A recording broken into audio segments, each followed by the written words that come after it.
So I bought a box of stuff. Nobody knows what it is, but there it is. You can probably see through the thingamajigger anyways. But yeah, I'm going to be building something. More to come in a moment.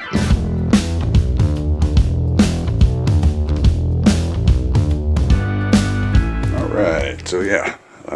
I went out and bought something to have some fun with this summer. Take out with me on the motorcycle to forest roads and other places.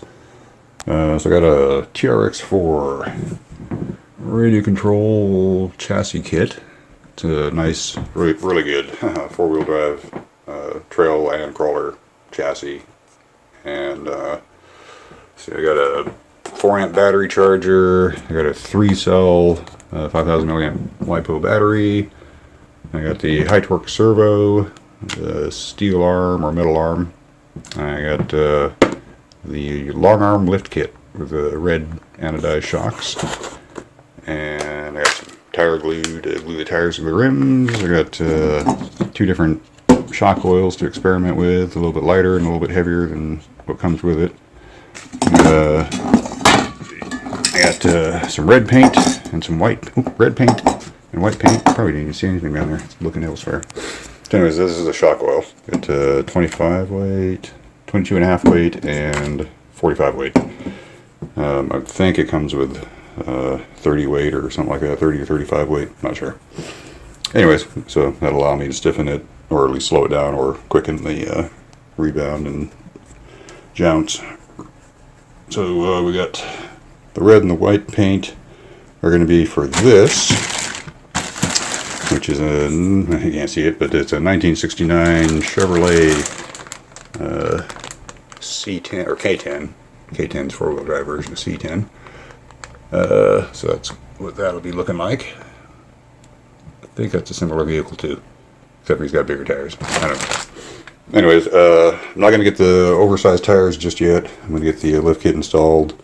That'll give me about 3/4 of an inch extra ground clearance underneath the chassis, and no taller on the the wheel size, but for clearance. But it'll mean that the undercarriage won't get caught up as much on some of the bigger rocks, and allow for a little more forgiveness for my inexperience. Haven't done any RC in 25 years, so this is my first foray back into it. I had some rare bumming around money, so I decided to do it and be a long-term investment. Every time I used to, I was big into RC up until 25 years ago, and I always made my vehicles last for a minimum of 3 years, often much longer than that. Like the longest one was about over 10 years, because you can just rebuild it, you can modify them, however you want to. So they can live on and on and on. So and this one's well made. All the parts are heavy duty. Other than, the occasional stupid error that I'm going to make that's going to maybe break something, but they're pretty tough vehicles. And with the battery there, should get anywhere between 2.5 to 4 hours worth of runtime, depending on what I'm doing with it. With a stock motor, and that's about it. Oh, and I bought a nice little kit for the drivers and the Allen tips with a little handle, so I can safely build them without stripping things out. The bolts, the hex head.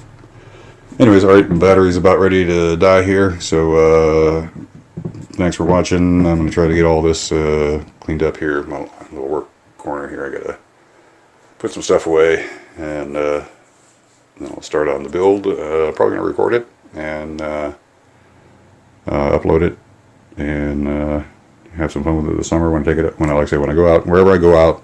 I'm going to go to the volcanoes around Oregon, the state parks and whatnot. I'm going to bring my little truck and I'm going to run it around and record it and upload videos. So we'll see how that goes.